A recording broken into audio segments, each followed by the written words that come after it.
Here's a quick tip for any of you aspiring OTF owners out there. The blade is projected out the front of the knife via some springs inside the handle. Switch operated.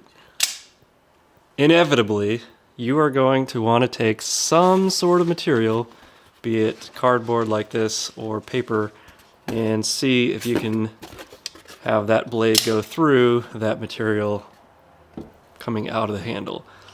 And when you try to do that, this will happen.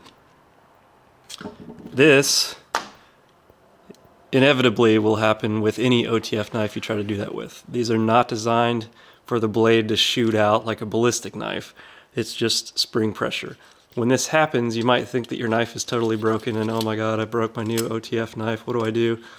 The only thing wrong with it is that it has come off track, and all you have to do in order to fix this is pull it all the way out, like so, and then it's fixed.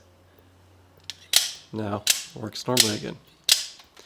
So, if you feel the urge, and you will, trust me, if you feel the urge to launch your blade through cardboard, and this happens, don't fret, my friend. Just pull your blade out, and you're good to go.